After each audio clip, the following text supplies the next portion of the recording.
on almost. Now we're live. There it is. Hey, yo. Hello, Squirrel Gang, Trash God, everybody. I'm Marcus Farrell. I am one of the three hosts of Clickbaity Political That's Thirstrap. right. I forgot our name for a second. Yeah. Come on now, bro. We are coming to you live, and I think what I'm going to say is I want to just say welcome to the party. We're That's back right. again. Thank you guys for joining us. Thank you guys for reaching out to us. Thank you guys for actually staying on us about getting back together. We all know what just happened. We got a great show today. I am joined by my co-hosts, my brothers, my problematic friends, and my religious friends. Pastor Ben Dixon. He put us in the and Mayor Mondelle Robinson. What's going on, How fellas? you do? Hey man, I'm good. It's good to be back with the family, with the fellas. Love y'all brothers tremendously. It's a pleasure to be here. All that jazz. We'll talk about all the rest of that in a minute. Mondelle, how you doing, brother? Man, listen, I'm glad to be the problematic friend. That's all. It's good to see y'all. Shout out to everybody in the chat room, for real though. Honeys, was that Honey Eyes? I gotta get my eyes checked a little more. Shout out to Wanda. Great to be back, Wanda. Yogi, it's good to see you. It was no CP time, KO. I said between 7:30 and 8. So there you go, 8 o'clock on the dot. We lost your audio, Mondelle. Shout out. Okay. But shout out to everybody in the chat room. Be sure to hit that share, like, and subscribe button because two things are true. One, we're on two channels right now. We're on the Benjamin Dixon Show channel as well as the Clickbaity channel. We need y'all to be supporting both of those channels. Y'all know how it goes. And I know for a fact that our channels are the most suppressed channels across YouTube. No questions asked. I've got more blocks on my channel than almost anybody else in the entirety of YouTube. So if y'all want more people to see this excellence and blackness, I need y'all to make sure that one, you've subscribed to both channels. If you're a subscriber to my channel, be a subscriber to Clickbaity Political Thirst Trap, and then make sure that you share this stream. Gentlemen. Mondelle, you muted, man. Yeah, listen, guys. Can I just say that initially people believed, and I'm one of those people too, as someone who was originally part of the Squirrel Gang. I really thought that clickbait was this phenomenon that exhausted itself in our politics, meaning that we level set and kept people and helped people make it through what COVID did to folk. Like the isolation of COVID was drowned out a little bit by the voices, our voices, where we showed up in people's living rooms on their cell phones or their computers every day for 4-5 hours, depending on how we was talking, how much hookah smoke we had, or how much. That's right. But we then found ourselves in another moment where Donald Trump is once again president of the United States, right now, president-elect. And while it is as scary as it always been, there are some differences in what we need to do and how we need to talk about what it means to be black men, political, and also inside and outside of the Democratic Party structure. So I think that's why we need to be serious about these Tuesday nights at 8 p.m., bringing people a political conversation that is not grounded in the bullshit that costs $1 billion and does not win an election. It's the bullshit does not cost $1 billion and show 5 or 6 million less people participating on our side of the aisle. So this is what Clickbait started as, and I think this is what we need to be in this moment. And I think Marcus, I think you said you had stuff you wanted to talk about or level set with. Mm-hmm. Hey everybody, I wasn't gonna do this show because Mondelle was on it. Listen, and it's not. Listen, here's my thing. It's not because I don't love him dearly, right? Like, listen, that's one of my best friends on the planet. Even though that Negro don't call me when he's supposed to ever. But I love this. I love this man, right? No diddy, but I do. And I was not going to do this show because Mondelle went to the dark side to me personally. And what I mean by that is he was supporting Harris at a high level.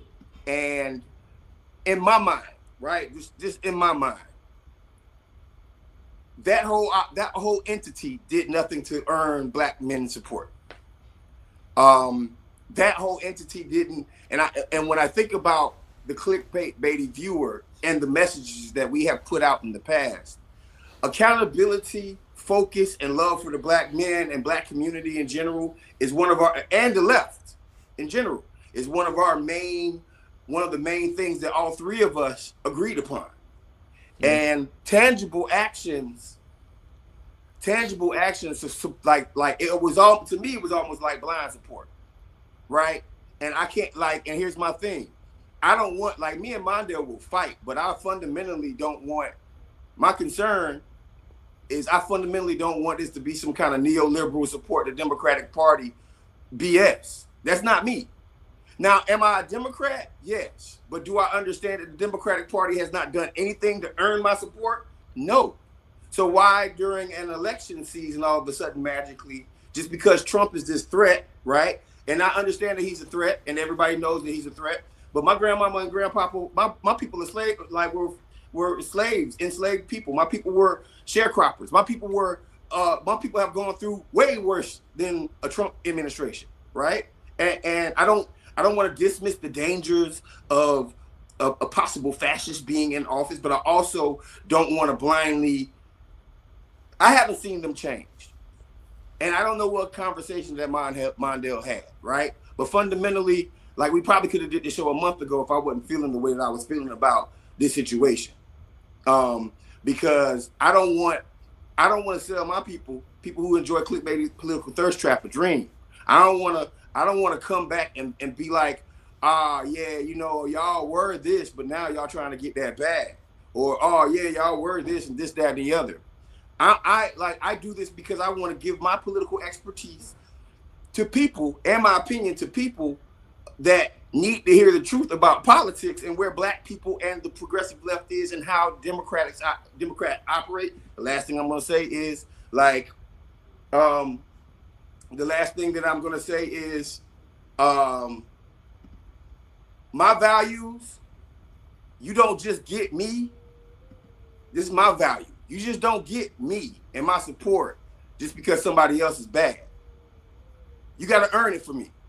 And if you go from 0 to +1 because Trump is on the opposite side of the house, then I would much rather support my values and go with Dr. West or Jill Stein, because my values are more important than trying to just appease America. If you want to get my vote, earn it, just like anybody else is going to try to earn it. And that's fair. That's all I had to say. But I came on anyway because I wanted to level set with that. All right. Ben, did you want to say something, or? Oh, I see why my blood pressure my blood pressure was never really high after the show, but man, look here. I'm going to let me hold my voice, because he addressed you directly, Mondelle, but I definitely got some stuff to say about that. Mondelle, you got the floor.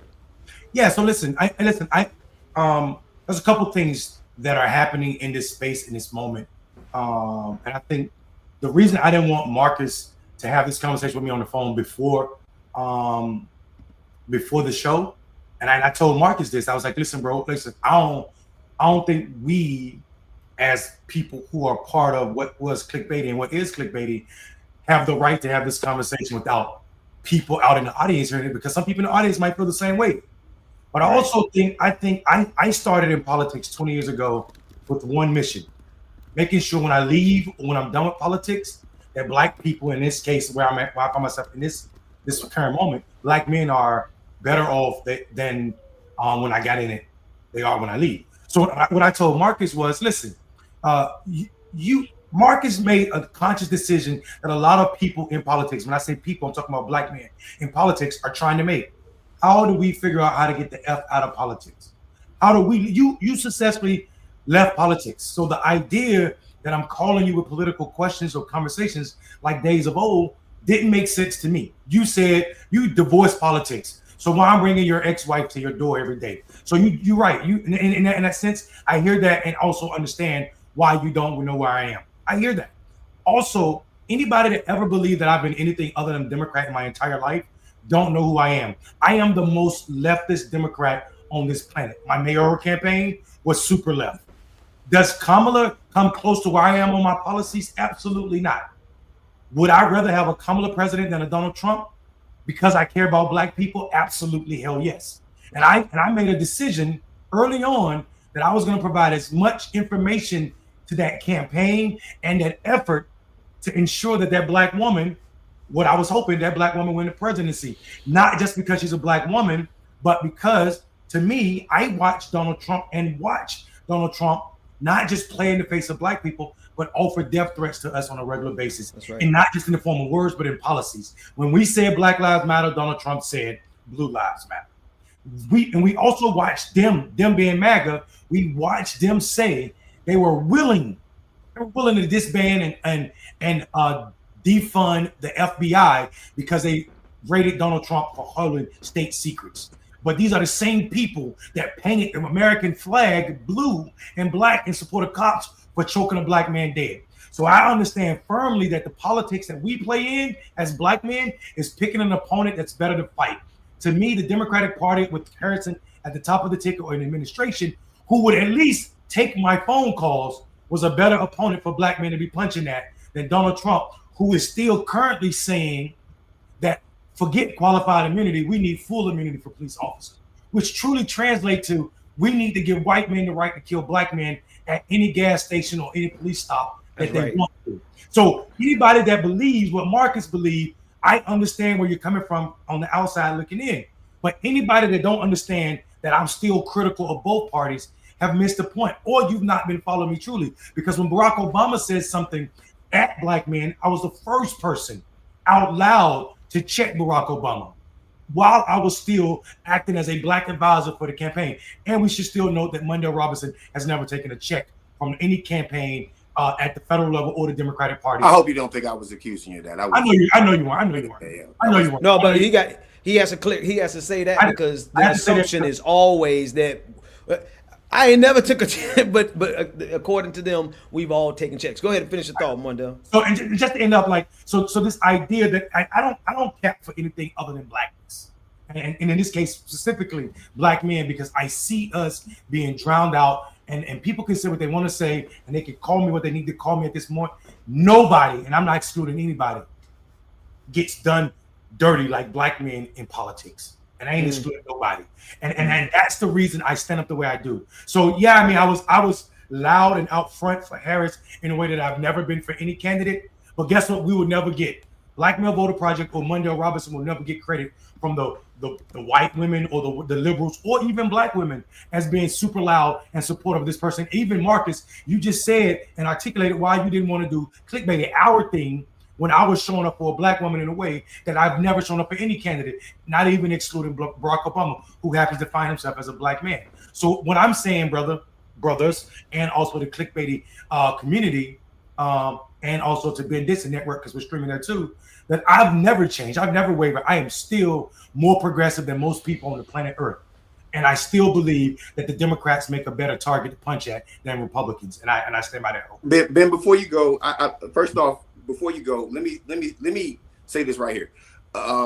Mondelle, like, first, people don't know this, but yes, I still run my cannabis business, right? But I also had one of the best PACs that was in America this year, where we supported Dan Osborne, the independent in Nebraska, right? And I raised a couple of $1 million in like a couple of days, right? Like, so I led that PAC. I wanted to just give, like, I don't want to say I've ever been completely out of politics, right? My skill set was needed. People asked me to do something. I had time to do it, but I'm actually balancing a lifespan of doing political work right now and also my cannabis business, because I do believe that my voice is necessary and I believe my skill set can't completely leave. I've seen some dangerous things happen because I wasn't around here in Georgia, in Georgia by itself, right? Like, because I wasn't in Georgia, I can tell you right now, we would have did better if I was highly involved in Georgia. Point blank, that's neither here nor there. New Georgia Project, y'all can look that up, but I wasn't a part of it, and we didn't do what we're supposed to do. Second thing is very simple, right? I believe that the party has to be burned down from the beginning, and maybe that makes me an anarchist. Maybe that makes me, well, if you want to burn things down, you're an anarchist. I mean, Touche. Right. Maybe that makes, I want to burn it down. And I've known, because we've already had this conversation so many times together, right? That putting a new face on the same problem ain't never gonna fix nothing. If you had to ask me in 2022 whether Harris was gonna win, I was gonna say no. There's no way. Because of how they were operating, and I saw how they were operating. But if we can get it, that's a different discussion. I wanted to make it clear. I told y'all that I left politics, but like I've been working. Andre Sanford, the reparationist over in California, I was his GC. I worked for many clients. I had many clients this cycle. I'm at literally a 50% ratio of win-loss right now. And I'm not even, because the biggest loss I took was the hugest win to me, where I managed to send a mailer that said reparations on it. Yeah. To a district. Probably one of the first times in history that has ever been done. So like I'm not completely out of it. Mondelle, I understand, and Mondelle is not going to stop me. I'm happy that you said what you said, bro. I appreciate it. That's all. Well, if y'all don't mind, let me. Can I ask some follow-up questions of both of y'all? Because I think this conversation is what's important in and of itself. Because one of the biggest divides this year was the drop off in black support for Kamala as compared to black support for Joe Biden, as compared to black support for Hillary Clinton, as compared obviously black support for Barack Obama. Right? There was a definitive attack on Kamala's blackness, but not just I don't care about that aspect so much because that's done now, right? The campaign is over, she's lost, and now we're faced with 4 years of Donald Trump, and that particular Donald Trump brand has a particular type of blackness that they're amplifying. And the blackness that they're amplifying over there is a blackness that divides the rest of us, right? And so I think this is the critical conversation because you brought up two key names, Cornel West. Y'all know I love Cornel West, but he got on my nerves this cycle. Dr. Jill Stein. I used to love Dr. Jill Stein way back when, before I recognized that she was a political cicada, where she would just pop up every 4 years and then you don't really hear nothing else from her. But I understand the tension that people had this year, which was their values versus Genocide Joe. I'm going to call it for what it is, Genocide Joe, right? I had a hard time even thinking about voting for him. It was a lot easier for me to vote for Kamala because the vice president has never set foreign policy unless you were Dick Cheney. That said, I want to ask what specific actions, Marcus, that Mondelle took, and we don't have to get into anything that might cause a rift or anything like that. I don't think it's that. I think it's more philosophical and political. But what about what he did was a red flag to you? Because I'm not on a side, but I supported Kamala Harris too. Now there's a difference between my support outside of the political apparatus and then Mondelle, working inside of the political apparatus. But I'm curious, what was it that made you like, okay, hey Mondelle, like you might be going a bridge too far in your support for Kamala? Okay, let me give you the good and the bad. The good is I'm happy he was there because he was one person that I could look at and be like, okay, I'm going to listen to this and make it make sense. The bad part is that I don't even think it was him. I think it was the simple fact that he was doing it. Mm-hmm. I think it was the simple fact that everybody else, like, listen, if we look at the people who were speaking for pro-Harris, outside of maybe Mondelle and maybe two other people, they were all capped. They were all full of it. I mean, I hate to be like this, right? But you can't you can't complain about Fox News and being fair and unbalanced, and then you receive X amount of dollars, and I ain't even mad about that. I'm not even mad that brothers got bread. But what I'm saying is there's a certain group of individuals who have been selling us down the river. And also, like, I'm going to just look at the period of time between when Barack Obama made those statements about black men and then when they came out with the plan for black men. I'm talking about that little small period of time where everybody in the establishment, black folks, showed they natural beep, and they were trying to make it seem like, oh, y'all just want to complain about anything. All those folks, we can go back in a moment of time, all those folks turned me completely off of the Harris campaign. Off. So at that point, it's like anybody who's associated with this crap, because see, here's the thing. What I look at, I'm smart enough to have an understanding of how politics really works.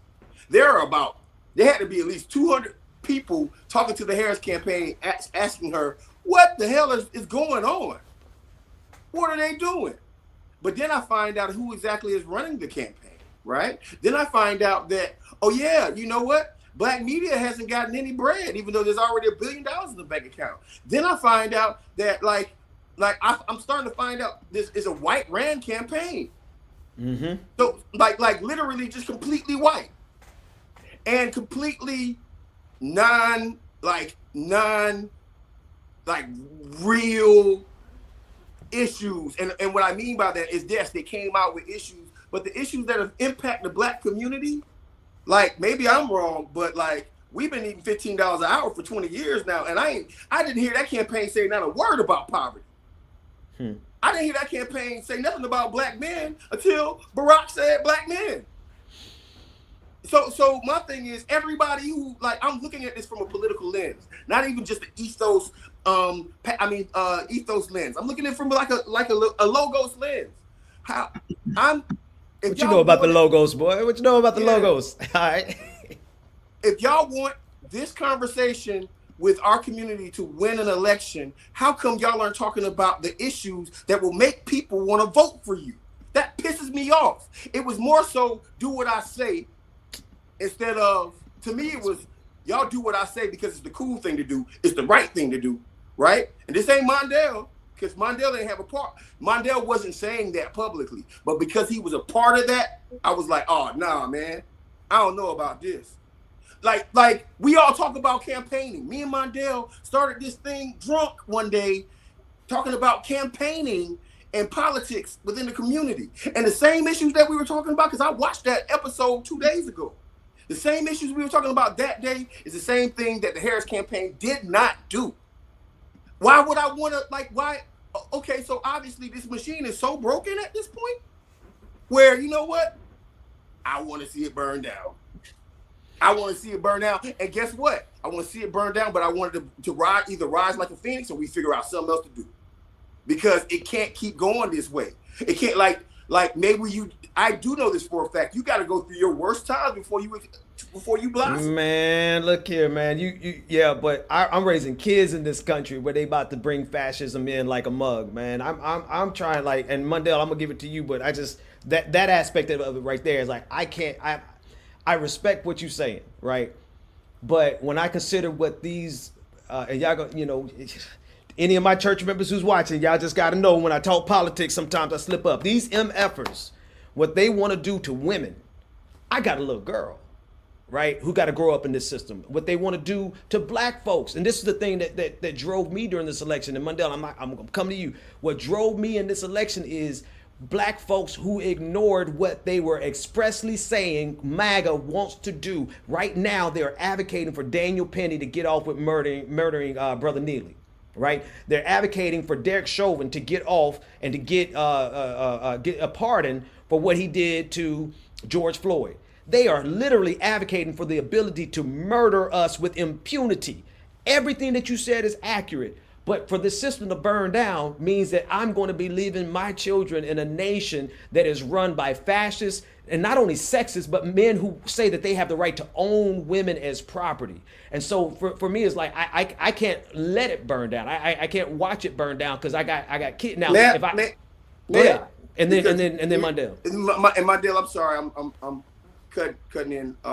Listen, when I say burn down, the apparatus that gets our side of the house elected is a horrible apparatus.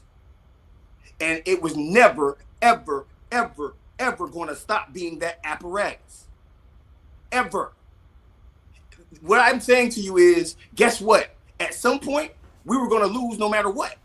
Because the apparatus itself, the machine itself, is not a good enough machine to invest into communities that you need for voters. Yeah, but this year is generational. Wait, this generation though. Hold on. In my mind, it's gonna take 4 years for it to start over again, at least, or to build something new, or to have other people besides the same class of folks running this thing. And at some point, whether it's Trump, whether it's his VP, whether whoever the next horrible person that's going to come in, that person is always going to be there. My question for everybody here is, did we have the skill set? Did we earn that election? I'm gonna ask y'all that. Do y'all think that we earned to win that election? Do you think the Harris campaign earned to win that election? Let's pause. Mondelle, if you want to answer that one, and I'll answer it after you. So I think there's a couple of things that we should talk about, and I think when I hear people talking absolutes, it makes me nervous as it pertains to politics, right? So, and Tropical Ding Dong, I get that you think that there was Essie, but listen, let me say something to y'all real quick. To say that nothing was done, or to believe Marcus has participated in a national campaign. Marcus has worked at the highest level of politics. So Marcus knows nothing happens immediate. To believe that Black Men, that 9-page Black Men platform was vetted and put out in 2 days after Barack Obama said something, to when we had an event where we launched the event, and all of that happened in a response to Barack Obama, is to be disingenuous a little bit, brother. And what I mean by that is, that policy has to be vetted, because people are going to say, well, it's going to cost this much, you have to do this. And people are talking about what we're going on. To know that Black men are overrepresented in those who are invested in crypto takes more than 24 hours to investigate and do the research behind that. And it also discounts the work that we have been doing all year to get a Black man platform. Now, when people say nothing happened from this campaign to earn our vote, let me ask y'all a question. Which other candidate, not just in this election cycle, including those who are running on the major tickets, that includes Cornel West, that also includes Jill Stein, but every presidential campaign from here back into the beginning of this country ever had a platform, a 9-page platform solely for Black men? Expressly, hold on, expressly for Black men. So when I hear people say that this campaign did nothing or was trying to do nothing for us, it comes off a little wrong. Also, the candidate Harris said 2 things that were extremely important that nobody gives credit for. That woman said in an interview, when somebody tried to throw her a lob ball so she can attack Black men on sexism or misogyny or whatever, she shot that shit. I'm sorry, Ben, Marcus. She shot that down quickly and said, y'all are acting as if Black men owe me something. It is my job to earn their vote. So the critique of Harris is really a critique of the white consultant class that run campaigns. And Marcus, that's it. Wait. Yes. Okay, so wait. Let me make sure this is clear. Vice President Harris, if I was a freshman at Howard the same year she was, I'd get at her, bro. So let's not get this wrong. I've heard from everybody the 1 or 2 times I met her, she's a cool woman. Right? I'm not talking about the person, but I'm talking about the campaign. And I'm gonna ask this question again. I didn't say did they do anything to try to get Black men. I asked the question of, did we earn that victory? All right, go ahead. I'm asking the question. The election. Did we earn the victory? Did we do with $1 billion on the hard side, $1 billion on the soft side, 180 days to spend it? Did we do what we were supposed to do to get that victory? So let me be clear. Anybody that believes that money is enough to win an election has not been paying attention to American politics. The candidates for the past 4 or 5 elections with the most money have lost those elections, right? Mitt Romney had more money than Barack Obama. Hillary Clinton had more money than Donald Trump. Donald Trump had more money than Joe Biden. So, I mean, like, the idea that money is enough. What we do know, though, is this experiment where you can point a person as old as Joe Biden at this point 5-6 years ago and say this person will be our standard bearer is short-sighted when you don't tell that person after your first term you will not run for re-election. That's right. Because you cannot win an American election in 140 days or 150 days. You can't do it regardless of how much money you have. Now, what you're asking me is the money was spent the way that I was spending. The money was absolutely spent in a way that looked very traditional. That was my complaint. You guys are spending money on the same people, the same consultants that were working for Hillary Clinton. I was getting an email every day from James Carville. Go back and check my timeline on Twitter. I was screaming at the party asking, why is the racist white man that was responsible for Democratic Party's last attempt at the Southern strategy sending me emails as a Black man? You don't know how to sparse your list enough to not get me emails from James Why am I not getting emails from Plies? But I mean, that's a whole other conversation. That's a conversation That's about a real one too. That is a real one, and it's necessary. But what we can't say, what we can't pretend to do, is act as if we can disconnect from the political system in a way that say that we can't say what Black people need. Someone in the audience just said that the 9-page plan was not for Black men; it said Black men and others. Everything in this country says Black people and others, or somebody and others. So I think here's what I need to say to people. Here's my definition of what Black people need. Anything that benefit Black people or bring us closer to equity is something I'm gonna fight for. I don't give a damn if other people benefit from it. So if you got a problem with that ideology, then you're gonna have a problem with everything, almost anything I say. I believe reparations for American descendants of slavery is a real thing that needs to happen. That is different than me believing that Black people, other Black people, are also owed because of America's wrongdoings. But I still believe that Black people in this country are owed for America's wrongdoing, beyond the American descendants of slavery. I sit in that space. So if people got a problem with that ideology, they're gonna always have a problem with me. Always. Because when you explicitly name somebody, then you know that means you know that you're working to address what's plaguing them. If other people benefit from it, that's called a latent benefit. I don't care about that. That's right. I don't care if other people may be lifted by something that was designed to lift Black men. But name a candidate. Hold on, bro, I got you. Name a candidate. And I'm serious. This election cycle, to make it easy for people, that had a 9-page plan that said something about Black men specifically and others. It was the first. And to be honest with you, more than the first, I acknowledge that. Here's the thing. I publicly acknowledge the good in things. You said a key statement, and I want to make this a point. You said a problem with the white consultant class or the consultant class, right? Consultant class. All right, check this out. Because some of them Black. Yeah, that's right. Check this out. If the Democratic Party still decides to continue using the consultant class that they use, they don't deserve my vote no more. Touche. Because y'all don't fundamentally care about my issues. Y'all care about paying your people first, and then figuring out the classical ways of doing things, and then you roll out the same exact voices. If the Democratic Party decides to roll out James Clyburn and somebody, and then hold hand in hand with Liz Cheney and her dad, the warmonger. I'm a veteran, bro. Yep. My friends died in that war. Yep. I got friends who died in that war. Do you deserve my vote at that point? No. So what I'm saying is, like, I understand there's a difference between fascism and actual doing the same thing again. But here's the problem. Here's the problem. Doing the same thing again is not going to get us any closer to liberation. So sometimes things have to change.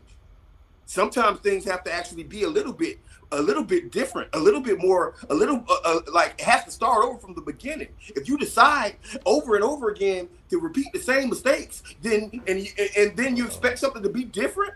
So guess what? This was the opportunity for it to be different. Yes, we all are going to suffer. I'm a businessman, though. I might make a little bit more money. But you gonna be fine. Yeah, but check this out. We're all going to suffer. But check this out. If you want a better America, do you want to suffer now, or wait till your daughter and your son are 18 years old, Ben, or wait till they're 25 years old, right? You dig what I'm saying? Like, we could get it out of the way right now and rebuild something or build something better. But until that happens, we're going to get the same results. That's all I'm saying. Well, we don't have a choice now, right? Here we are. We're here.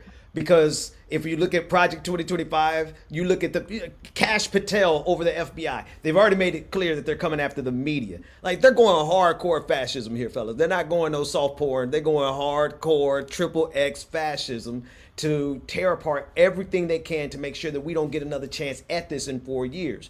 And I like that comment from brother Mark Saunders, right? I was just about to ask my wife to bring me my Hammond organ so I could put a little hoop behind that, because that's the part right here. We're gonna have to do something different, but it's in a position of far more weakness than we're fighting against the literal fascists at this point. And I know we use that word a lot, man, but was so much easier for us to have a chance fighting against the Democratic Party than it is having a chance fighting against people who are literally ripping the system apart. So my question for you, Marcus, is how do we even get a chance to build that better system when we're going to be spending all of our energy trying to prevent them from tearing down the one that already exists? Because I don't like the Democratic Party any much more than anybody else, right? They were a means to an end, and they failed too many times for me personally.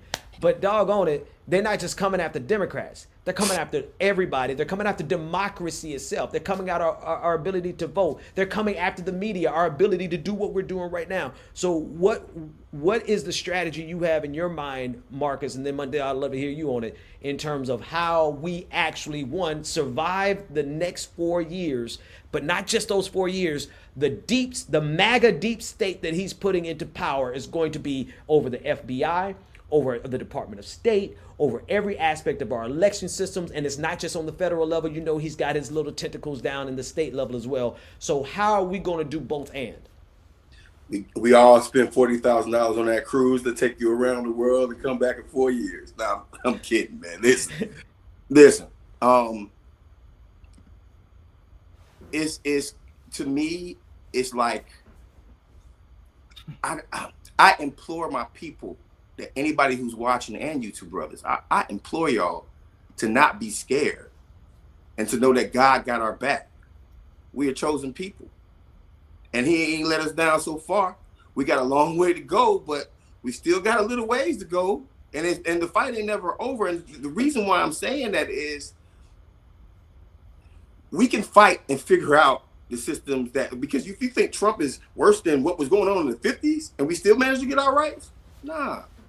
Right? They haven't mastered the art form of holding it down yet. And until they now, I will say this right here, until they completely destroy the voting systems and democracy in America, which might happen, which might not. But until that happens, right, then it's on an entity that can raise $1 billion in 180 days to figure it out, to save society, and to build themselves back better instead of doing the same exact thing so their homeboy can buy another house in the Hamptons. So how do we do it? We actually fight back. We actually use the voices that have been ignored. We actually empower new people. I'm sick of seeing the same exact human beings pushing the same exact things. You know what, guys? Guess what? Bernie was right. And if we had been pushing those issues that Bernie was talking about, I ain't talking about Bernie Sanders, I'm talking about the issues that he was pushing. If the Democratic Party had allowed those issues that he was pushing to be the mainstay of what we're talking about right now, we wouldn't be having this problem. You mean Jesse Jackson platform from 1984? Or yeah, that's right, Jesse Jackson, 1984. You're right. But whatever it is, like because of the messenger, and because guess what? At the end of the day, guess what we all found out about why they weren't pushing those issues? Ain't no money in it. You're doing too much for other people. You're doing too much to help folks. I tell you what, in the most oppressive state in the past 30 years, this is about to happen. Guess what's going to be a hot thing to do? A different entity talking about, well, these are the things that we need. And his platform, and a platform that's progressive, is going to be a thing that motivates people when they're living in worse poverty than they are right now. That's how we win. Yeah, here's my pushback. First of all, I don't give Bernie credit for anything except for marrying a racist white woman. Let's just be clear. And I mean, and if anybody got a problem with that, be who I am. I don't really care, because that was my point. That woman tried to call the police on me, and my organization was hosting. So, that's right. That's right. I forgot about that. But what I mean by that is, this is what I mean by that. Bernie Sanders took a platform that Jesse Jackson made in 1984, put together in 1984 and 1988. And Bernie know about those. I know he knew about Jesse Jackson's platform because he endorsed him as a mayor in Vermont, right? He endorsed Jesse Jackson both times. That's right. And he left off the most radical parts of those. Bernie didn't name reparations like Jesse did. Bernie didn't say Palestine needs to be a separate state and it needs to be recognized by America. Ooh. So Bernie systemically decided that I'm gonna focus on what white populists can get behind and leave black and brown people behind. That's an intentional decision, which is my problem with him. That's why I was an Elizabeth Warren Democrat. No disrespect, Marcus. But here's my thing. Here's what I'm gonna say. Listen, I promise people,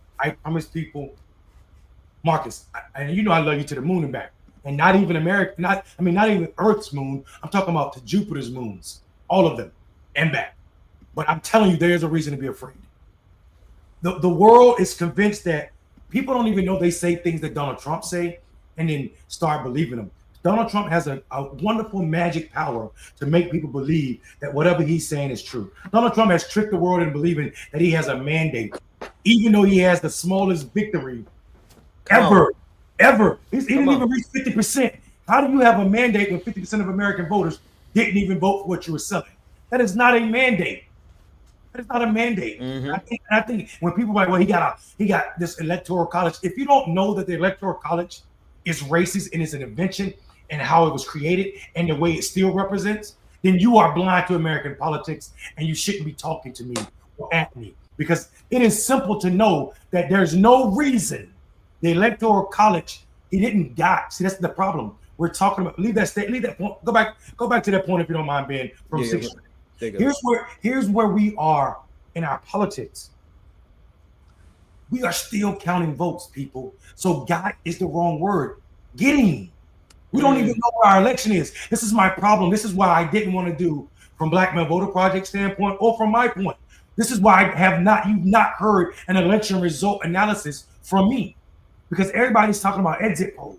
Mm-hmm. California, New York, Oregon, those folks are still counting votes, right? So, I mean, the idea that we know what this election will be closer, I promise you. This election will be closer than what Bush-Gore election was, and that election was won by 0.49% of a point. So the idea that there's a mandate is us saying what Donald Trump said. When we believe that Donald Trump has the right to appoint someone to lead our military, the Department of Defense, who is anti-woman, who's anti-soldiers. And what I mean by anti-soldiers and veteran is, think about what Pete has done in his life. He ran a veterans organization that basically stole money for his lifestyle. And then he said certain crazy things about veterans that was getting checks from the government because of their disabilities. So I'm just not comfortable if we believe that these people can't do real harm.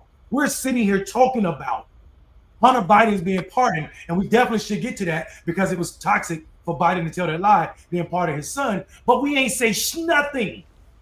We ain't say nothing about Donald Trump pardoning Jared Kushner's dad on the last day he was in office. And Jared Kushner's dad tried to blackmail a witness to get him. That witness happened to be his brother-in-law. So what he do? He got his brother-in-law to cheat on his sister and recorded it. And he said, if you testify, I'm going to get this video to my sister. Convicted by Chris Christie. And then Donald Trump pardoned him. Not only did he pardon him, to throw salt on the wound to show you how whiteness is better than you, black people, Donald Trump just appointed him to a position in his new administration. All of Donald Trump's daughters, matter of fact, father-in-laws got a position in his upcoming administration. Think about that. Think about that. So we are playing politics under Donald Trump's watch, not under what reality is. You mentioned Joe Biden. I want y'all to, let me just say it and y'all say what y'all think. I ain't never trust Joe Biden. I voted for him. I voted for him because it was better than Trump. And then in my heart, I'm like, well, dang, if we had gotten Trump, then we would be done with Trump at this point. Now we got to face Trump for 4 more years, but that's that's not even my point.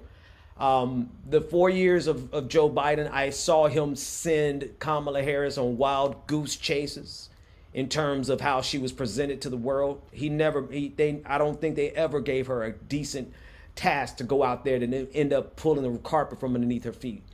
Even when she was running, Joe Biden kept doing little things that sandbagged her.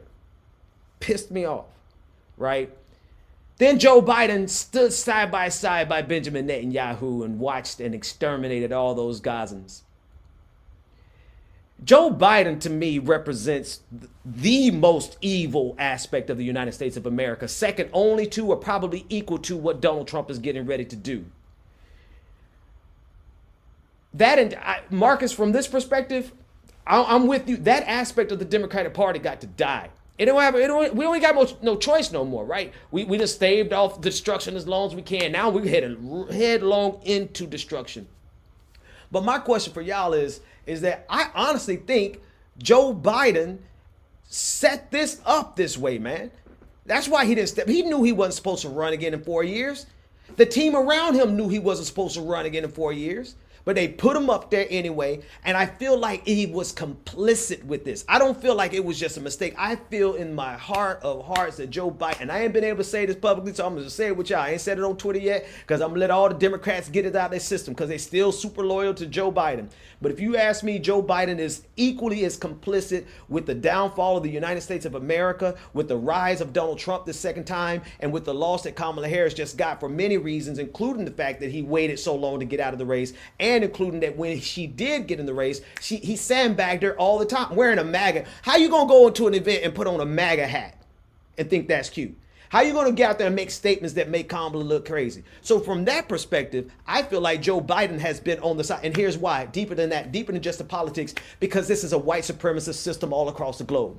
And we're dealing with white supremacy in its purest form right now. The kind of white supremacy that will kill 30,000 children in Gaza. The kind of white supremacy that will march in Tulsa, Oklahoma in 1921. Same crackers get ready to march again right as soon as they get an opportunity. They're going to try to do it right now. They try to get away with killing Jordan Neely. They try to get away with killing all those black men in Mississippi they just got done killing, right? There's a long list of white supremacy showing its ugly fangs, and I'm not convinced that Joe Biden isn't a part of it.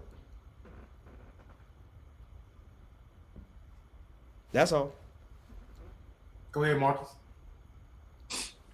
My issue is that the same people who supported Harris supported Trump. Supported Biden. Just follow what I'm saying. Not all of them, but the system did, right? My issue is that when Harris wasn't even in the picture, it was perfectly fine for him to do that because he was the Democratic president, and nobody holds anybody accountable anymore for anything that they do.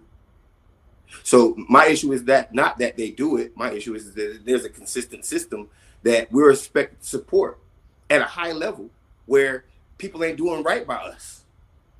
And we just have to support it because there's a D by our name. It's like it's a gang initiation around this thing, dog. It's blind loyalty that I have a problem with, right? It's the lack of accountability and the lack of like the whole way that this system is ran on the Democratic side of the House is not going to get us victories. I guess I come at this from a place of electoral politics. I come at this from a place of electoral politics. I no longer come at it from what's right or what's wrong. My thing is, if you want to win, then this is how you do it, right? Okay.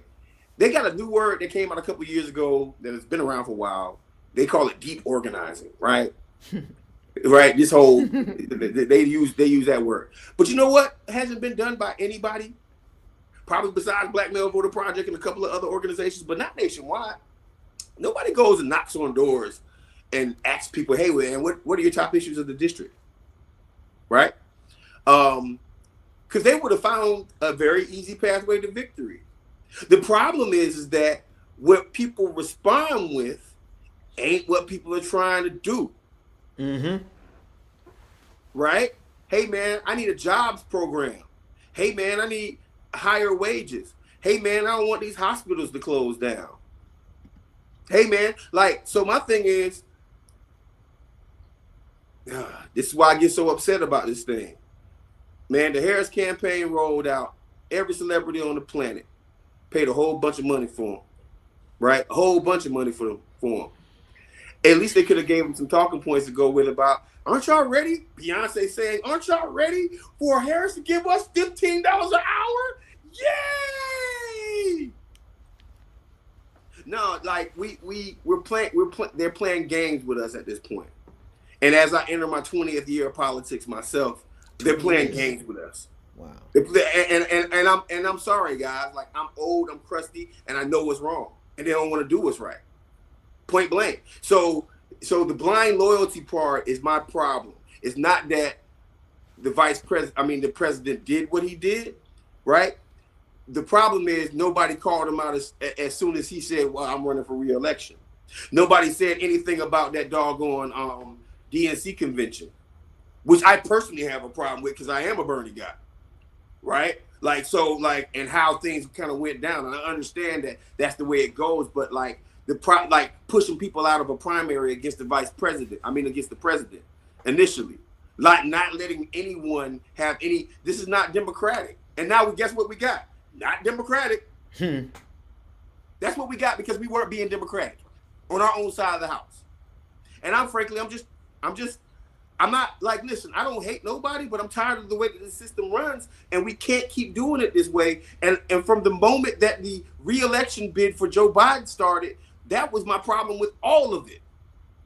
Right? He started off on a lie. That's right. Our re-election for our Democratic president started off on a lie. And what's the lie, fellas? I am not going to seek a second term.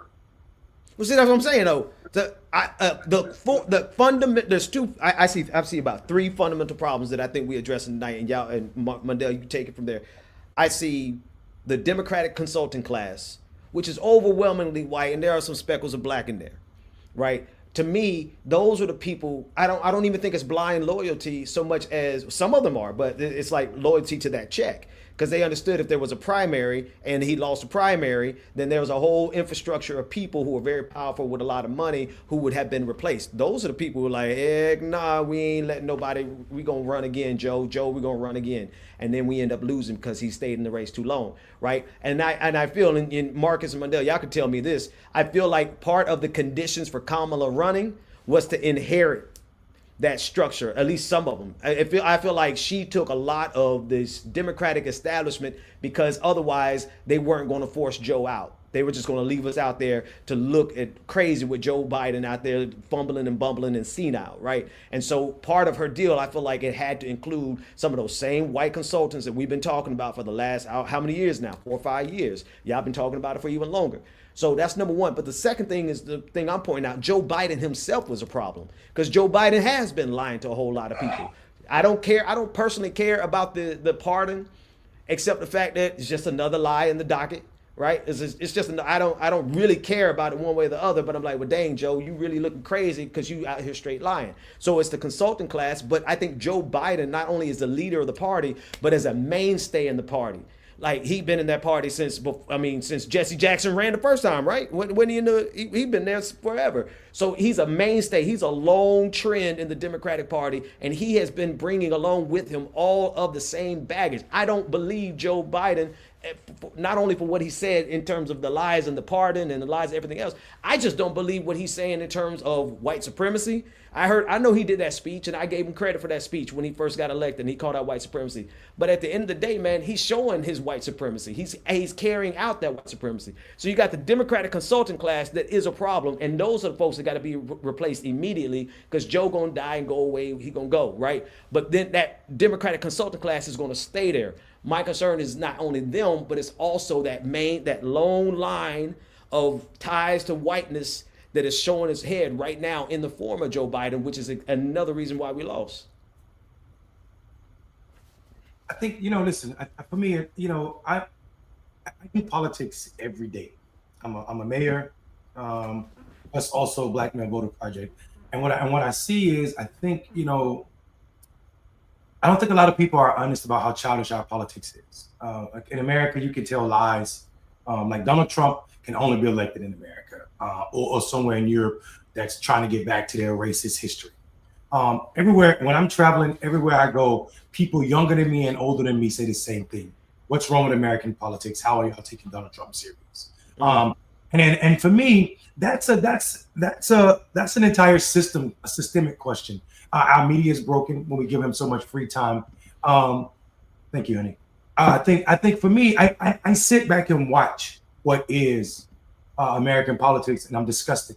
Not just because Black people aren't heard and we do so much for the political system or the ethos in general, but I'm also frustrated by how easily disinformation reaches mainstream or gets downplayed, and it has a massive effect. So let me say a few things. Let me clear it up.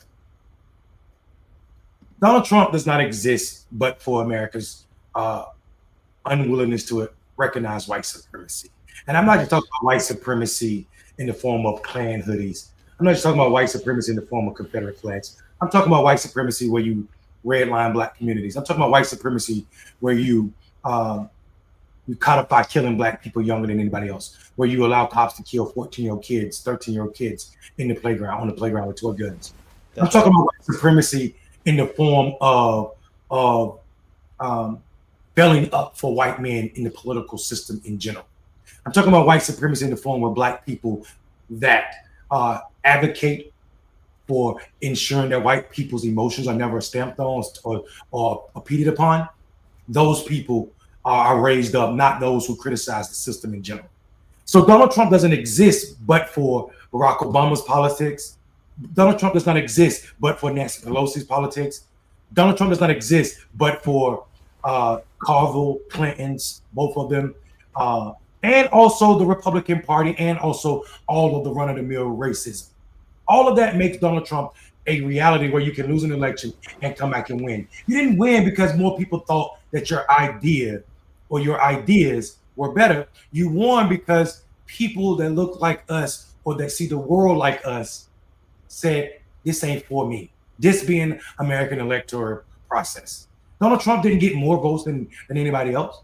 We saw 6 million votes, 6 million people not participating in this election, 6 million people less than they did in 2020. And all of them, damn near all of them, were Democratic voters.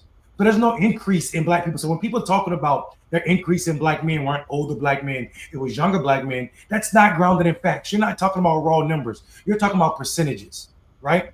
And of course, the percentage of black men that voted for Trump look higher this election than the last, but I just told you 6 million people sat out this election. So you had less people participating from our side. So more people, it looked like the percentage is higher on Trump's side. But there's no raw vote increase for Donald Trump from people that look like us.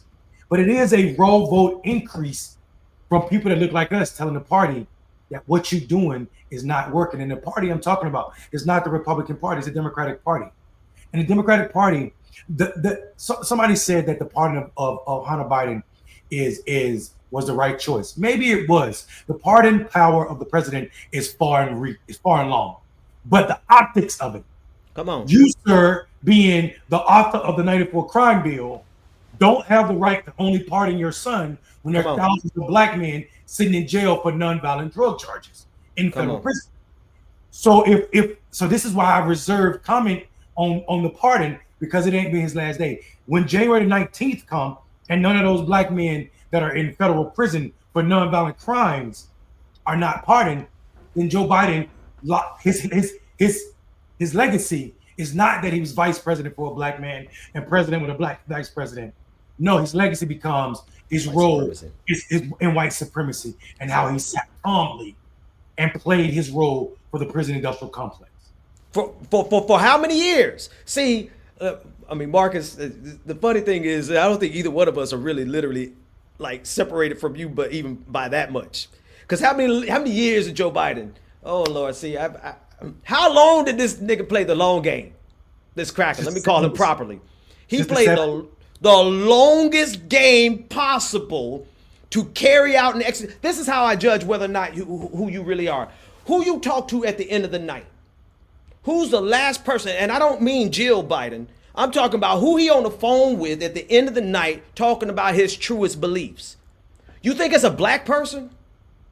You think it's a person who care about black people? See, I've had a problem with Joe for a long time. I put up with him when Barack chose him because I'm like, all right, we got a black president. I put up with him in 2020 because I'm like, ain't no way in the world we can let Donald Trump get in power again. As soon as I saw what he did with Gaza, the Lord hit me. That's when I think I got closer to God than anything else, because I said, this is the evilest regime in the history of the planet. Hands down, right? The way he played and did not care how it destroyed the chances of the Democrats. And don't get me wrong, this got nothing. What happened to Gaza ultimately got nothing to do with the Democratic Party. It is an evil unique unto itself, but it is an evil that was done even at the expense of the United States of America and his own party. So that lets me know that at the end of the night, when Joe Biden go to bed, the last person he talking to ain't a person who concerned about blackness. It ain't a person who concerned about justice. It's not a person. It's white supremacy. And he been playing this game for his entire long life. And it's going to be proven. If he don't pardon as many black folks as he can, the same way he did his son, that's just going to be, that's going to write his epitaph. Put that on his grave. All right. 6 million voters, Mondelle. That's a big number, bro. 6 million voters, and I want to point something out here. I'm just going to point out things that we talked about. 6 million voters that did not associate themselves with a physical action for a group of people who funded genocide. 6 million voters for a group of people who did not associate themselves with by physical action, by accepting endorsements and walking out a warmonger. 6 million people who didn't associate themselves with a physical vote by literally allowing Prison Joe to just, we could go down the list. We've talked about at least 5 things, right? That I'm talking about morality here. Facts. Right? I'm talking about morality. So I'm gonna ask you something. You mean to tell me there might just be 6 million people in America who have morals? I hate to be like that, but if you show me who you are, man, bro, I live in Atlanta, Georgia, and there was a black woman who said, I'm not voting for Harris. And I said, well, why not? She was like, because I was raised in the civil rights movement here. And I think they're sending money over there for bombs. And I saw a picture of this little baby with her head blown off. And she said, are we still supporting that? And I want to tell her, nah, but I'm not lying. Now think about that for a second. We talk about why these people lost an election and the morality clause, right? Now check this out. Right now, in Palestine, who's worse, Joe Biden or Donald Trump? To them. Right now, this moment, Joe Biden. That's right. At this moment now, maybe in the future, it's gonna be Donald Trump. It's gonna be Trump, right? But right now, at this moment, right? If we're talking about humanity, right? We're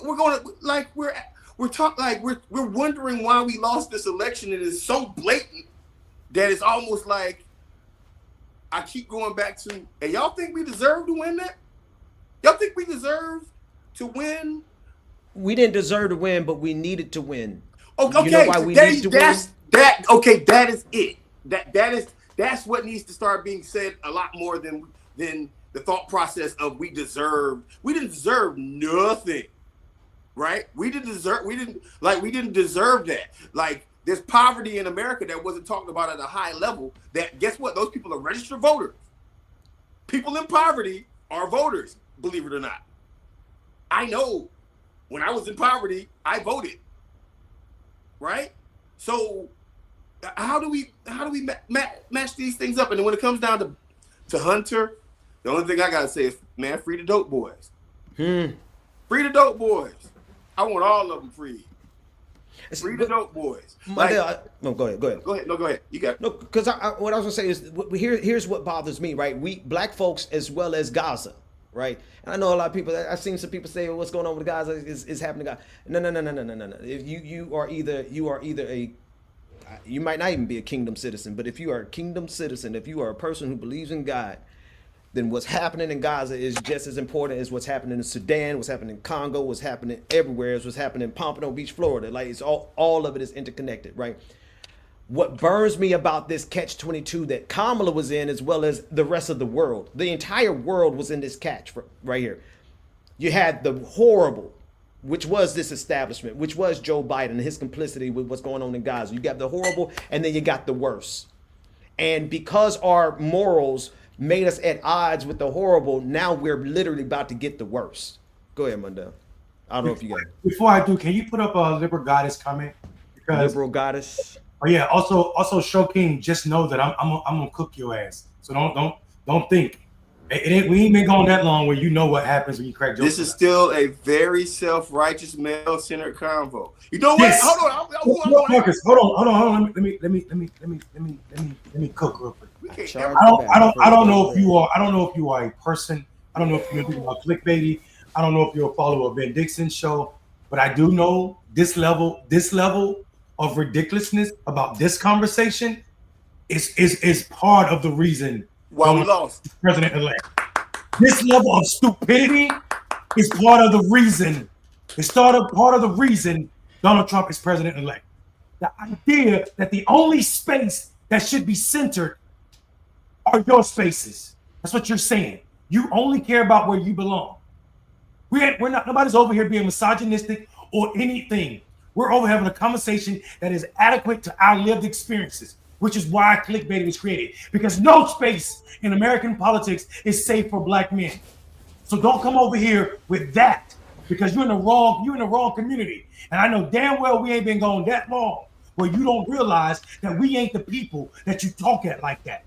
So miss me with that self-righteous, male-centered conversation and go find your people, because clearly we're not them. I gotta. Now to get back to, I'm gonna let you get to her, but let me get back to listen. Man, please. I'm super excited that there are countries that Benjamin Netanyahu, Mr. BB, can't go to because he will be arrested. You are a criminal with a warrant out for your arrest for war crimes. Thank you very much. Regardless if American politicians, Biden included, don't have the spine to say what needs to be said, that if Benjamin Netanyahu steps foot in our country because him and his cabinet killed damn near as many people as America lost in the Vietnam War, and we are 100 times the size of Gaza. And Gazans have almost lost as many people as this country did in all of Vietnam. Yes, sir, you are a war criminal. Bobo is back. Look at Wody. So I'm telling y'all. Wody huge. Wody got big. Marcus, you and Wody need to go for a walk.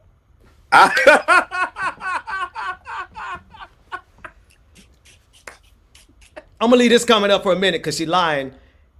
But go ahead. What? Well, hold on. Yeah. We'll bring it up. We'll bring it back. Bring it back. Bring it back, because I want to talk to that. That's clickbaity. That's clickbaity stuff that ain't on our show. Check this out. I want to say something real quick because this might be a whole nother conversation. Mondelle, you touched on it. The reason why we lost is because this gendered ethos of politics that the Democratic Party has supported. I don't care. Y'all can start calling me misogynist from now on. I'll be that. Y'all can call me that. Y'all can call me whatever y'all want to. Guess what? I love my mama. I love Black women. I love my sister. But guess what?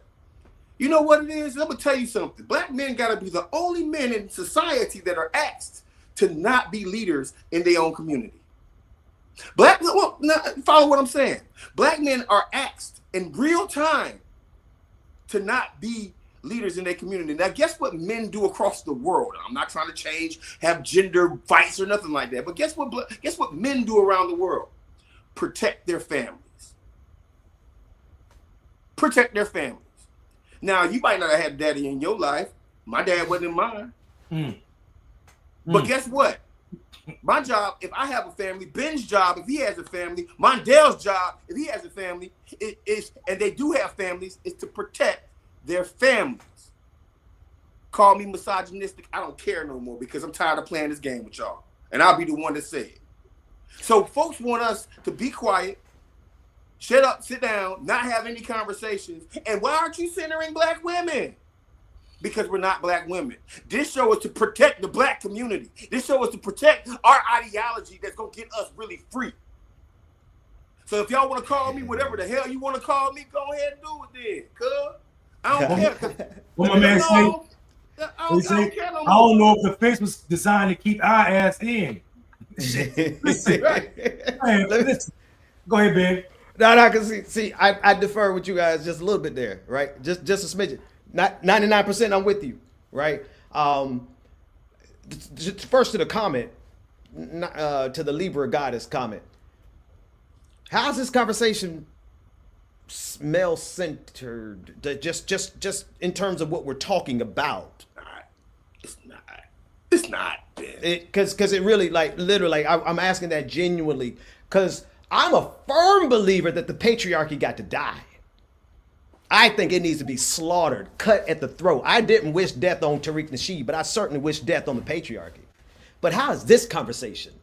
How is what we? Is it the fact that it's three men talking about something? Because if that's the perspective, then I think you need to recheck your own philosophical and moral direction, because then you have created another idol where maleness is an idol for people like Donald Trump and the groypers and the incels. Their God is male, right? That's their not God Jehovah, but just they praise genitalia, right? You're doing the same thing if your opposition to what we're saying is rooted in, because I don't see. If you show me where the patriarchy raised its head in this conversation, then I'll be the first to slaughter that thing, because it's got to die in the long run. And so, fellas, and I don't disagree with nothing else that y'all say. I don't, black men should be. We are literally, Marcus. I never thought about that. We like the only people who are asked not to lead our own families and lead our own communities. You know what else? We're the only people in. Give me 1 second. The other thing that we're the only men, not just in this country, but in the world. You know what we are? We're the only men in the entire world that vote with our women the way that we do. Nowhere in the world. Yes. We on one accord. We on one accord. Look, go into every country around this world and show me what you see from the black community in this country. It doesn't exist. And I know because I do politics. So I just don't have time for that. That Tariq Nasheed comment, like Marcus said, that person is trolling somebody for no reason. Yeah, I know, because somebody is actually funny, and I would love to go show it. Somebody on Twitter, and I can show it, but I can tell it. But y'all know the meme of New Jack City where Wesley Snipes is crying before he has to kill, and he got a tear in his eye. Somebody used that meme and said, when the race war comes and I got to murk Tariq Nasheed, and I was like. All I said was, well, Tariq, you did side with white supremacy. I mean, let's just be real. When it comes to the Pan-African discussion and when it comes to global blackness, Tariq Nasheed has sided with white supremacy and has decided to be a divider and conqueror of blackness on behalf of white supremacy. So the brother, if the race war comes, how you look defending a person who divided blackness? That's all. So, but no, I never wish that man death at all. Only thing I wish death is the patriarchy, capitalism, and white supremacy. Those three things need to be executed on sight. Facts. Listen, here's where I stand. I don't know if everybody understand what clickbaity was. Maybe you're new to the process, but we are a comment-driven conversation where we respond to ridiculousness in our chat because we don't let it live in the ethos. Because we are black men in America, and we know unchecked rumors become facts. So the idea that someone can say that we're not gonna pay those. That's why we say things, and that's why we respond. And diving in the weeds is what our show is based on. We are nerds at heart, political nerds about our people, and that's what the show is grounded in, and we haven't changed from that. Hey, Mondelle, real quick before you say anything else, though, can I say for both of y'all, man, that dog came out of y'all real fast and in a hurry, bro. Y'all, Hey, man, y'all remember that one night we got into it and we were barking. We were like, who gonna back down first? Hey, man, listen. That came out. I love that. I'm gonna say this right quick, real. I hope white feminism within the black community dies. Man. And I'm gonna say it like this. I didn't say I hope black feminism, because pure black feminism is a completely different thing than white feminism implemented in our community. I feel that the Democratic Party has pushed onto our people. And folks have made a lot of money off of it and became successful and successfully muted black men. Successfully muted black men with the ideology and the concept that black men aspire for and have the same power as white men. Trash. Trash, I tell you. And guess what? I don't care about it no more. I don't like. Earlier on in this show, I used to care about it a little bit. I don't give a damn about if somebody tries to put you know what? If I'm more qualified than a job than a black woman, guess what? I deserve that job. Now what? You know why? You know why? Because guess what? I'm here to work, and I'm not even I ain't got no problems against black women. My thing is this right here: black people in general need good leadership, black or white. I mean, male or female. The issue has been that the Democratic Party has silenced black men in order to get our leadership. It's ridiculous. Now, I 100%, 100%. It's ridiculous. If you talk about it through the lens of the Democratic Party, Yeah, then by God, the United States of America, the United States of America, period. I'll even go further. In our party, there should be some people that step down. In our party, there should be some people that literally should not be working as the chair or the board, whatever. But you can't even criticize these people if they are a black woman right now, and without somebody calling you sexist or attacking a black woman. If I do a bad job at something, criticize me on my work. If I do a bad job or something, criticize me on my work. You can't even do that anymore. And guess what? There's a lot of black men, white men across the board who are like, okay, you know what? There is a place and time for everything, but if you can't just criticize leadership, whether male, female, transgender, whatever you identify at, if you can't do that and check people for being in bad leadership or not doing their job well or hiring somebody because he looks like a certain thing, and I mean this seriously. So guess what? You know, people that might say, okay, well then you don't believe in affirmative action. You know what I do believe in? I believe in looking at a resume without a name on it. I believe in looking at results without a name on it. Let me ask you a follow-up question when you get a chance. Go ahead. Because my follow-up question. Oh, no, go ahead. No, I'm just like, at this point, we got caught up. We did get caught up in issues that don't impact food on the table. We did. We got caught up in issues that don't stop black men and black people from being killed by police. We got caught up in issues that are important, but not the number one driver of people going to the polls. And I'm tired of us playing games. You know what Republicans do? I don't like that person because he's black. I'm not going to say it exactly like that, but I don't like that person because he's black. The Democratic Party? No, that's what Republicans say. Right? Oh, yeah, okay. Right. Them too. The Democratic Party does not even get close to saying, yeah, we got a lot of other issues, but we need to raise the minimum wage. That's our number one goal. We don't simplify things anymore, man. We don't make it easy. We put all the other intersectional everything ahead of the basics, man. I'm sorry. Y'all can argue with me all you want to, and I'm not saying don't be intersectional. I'm saying let's center the important shit first. That's it. That's it, man. Here. Okay, so a comment and then a follow-up. Let me give you the follow-up question first before I forget it. Because from what you're saying in terms of being able to criticize somebody, and if they're not doing a good job, my first instinct was there's a whole lot of white men I know who fit that category, and you can't really say nothing about them. They don't go. They keep them their too. jobs. Yes, right. Everybody. Right. Well, but I'm gonna go specifically to what you said because your example was black women, right? And then I had to pause and think, like, you know, you work in politics all over the country, but primarily in Atlanta, so you probably run into a whole lot of black women in those kind of situations, blah, blah, blah, blah, blah, right? But I think on average, that phenomenon is a phenomenon of whiteness.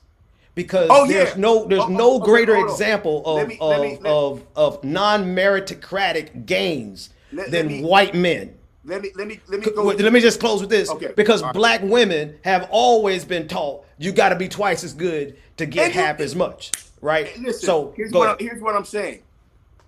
First off, sisters get attacked, and they are most unprotected. Even the most unprotected. Malcolm X is absolutely right. My thing is this right here. We have to hold everybody accountable across the board, right? And we have to uplift everyone. We've gotten into this art form of slamming black men.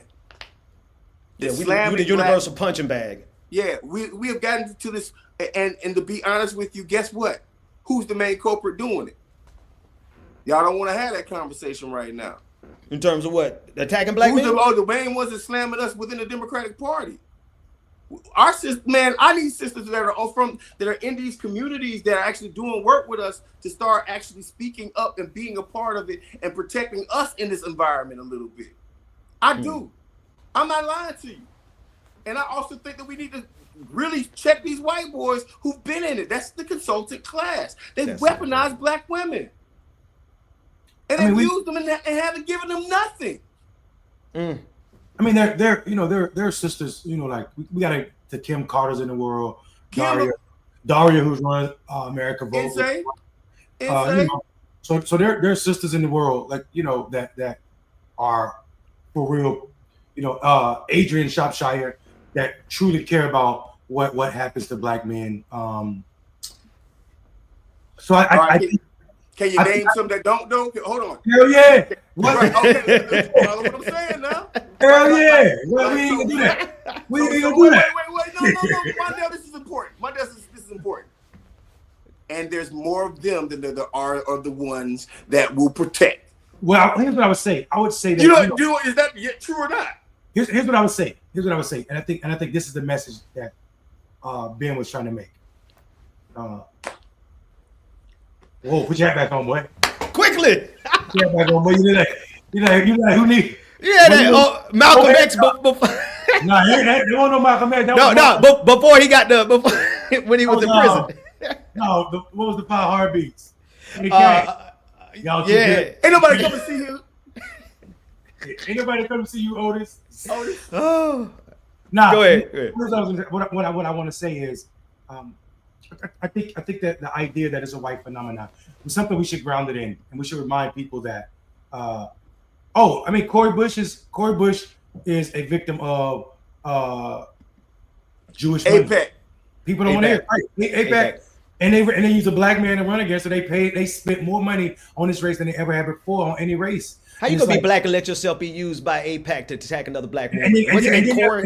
And then that brother Corey, his name was Wesley Bell. And his ass literally had the audacity to get up and thank them. You think APEC, but you're gonna be a one-term congressman, I promise you. People gonna see through that. Like that to me is the problem of American politics. We really need to end Citizen United. We need to end the idea that you can be 4 or 5 generations removed from the youngest voter and still be a leader in any party or on the Supreme Court. So we got to fix all that. And I'm grounded in that. I'm also super happy in the fact that we are back together every Tuesday at 8 p.m. Eastern Standard Time. Yeah, man, we got 7 minutes left. Ben, something you want to close out with? Nah, man. I'm glad to be back. We're gonna do it again next Tuesday. Listen, I need every single one of y'all to subscribe to both channels. If you're watching right now on the Benjamin Dixon Show channel, make sure you subscribe, like, and share. Then I need you to go over to the Clickbaity channel and like, share, and subscribe. Make sure you subscribe to both channels. Be here next Tuesday and invite a black person. You can invite all the white person, you people you want, that's fine. But you make sure that you invite some black people, namely black men. Because I don't think that there is I think this is the best representation of black men that you're going to get with this range of political thought, political experience, and just holistic life experience in terms of all the issues. So this is the place that they need to be. All that other jazz. There's so much fake blackness out there, and there's so many fake black male figures that are being propped up to divide the black community, including Tariq Nasheed, Amber. Especially that clown. Y'all invite black men who really want to talk about some stuff next week. That's all I got. What y'all got? Marcus, I'll let you close the show out. Here's what I was gonna say. It is a wonderful thing to find community. So Ben is a pastor. I went to divinity school, right? And I was you said something, Ben. I don't know if you remember saying this, because I think you were mocking, but also not in a mocking like the Onion, the newspaper, the Onion, or the parody newspaper.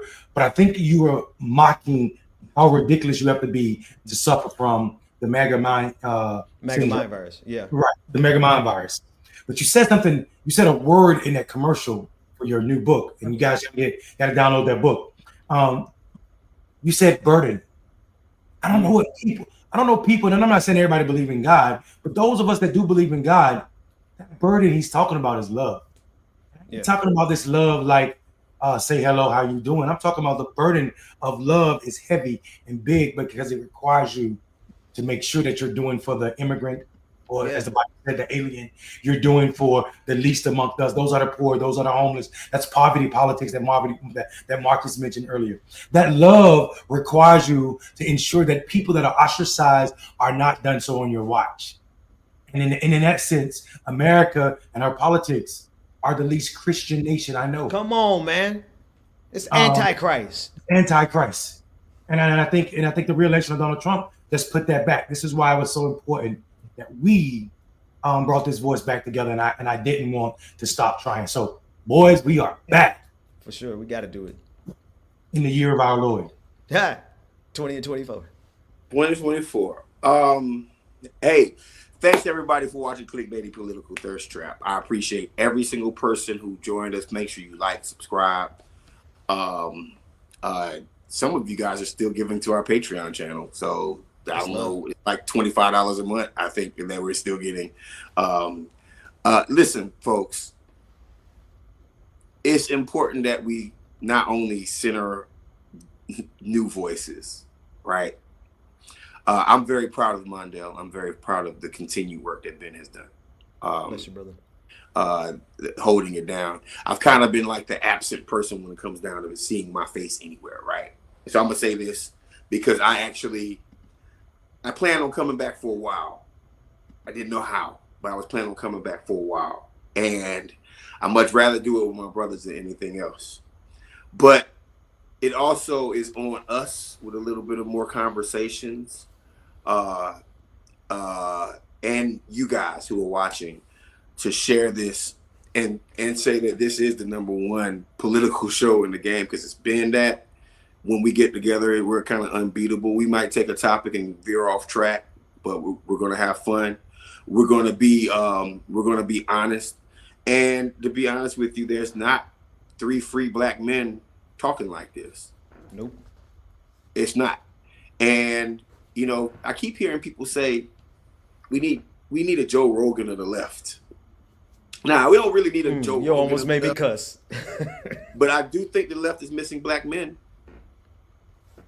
And Facts. We can solve a lot of problems if folks listen to us, right? We have the job of protecting our community. We have the job of protecting ourselves. We have the job of keeping ourselves alive on a daily basis. People don't understand how hard the black male struggle is one of the realest struggles on the planet. The black American male is still an endangered species, and that hasn't stopped since the year we got here. So like our channel. And also, we're going to talk about your issues too. We like white people. We like white people. We like all people. We like progressive politics. We'll talk about conservative politics. Please believe I have some conservative viewpoints now that I didn't have before this election season. Right? I want to hear. Yeah, I do. I mean, I'm business-wise, absolutely I do. We just didn't get into it, but hell yeah, there's better business ideas on that side of the house than there are on ours. Right? That's a fact. So But we're not a conservative show. We are a black show. Blow us up. That's going to be on you.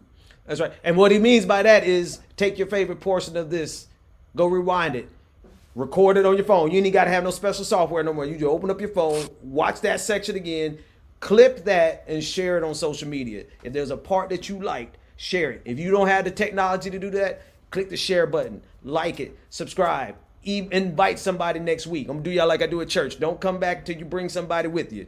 That's what I got. Yeah, we'll have our music next time, hopefully.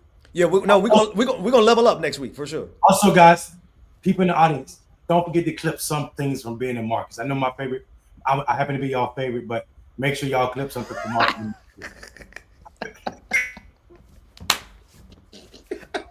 End the show, man. No more. I don't even got no music to end it with. I'm just gonna hit this end button. Here we go. See y'all next Tuesday. All right, y'all.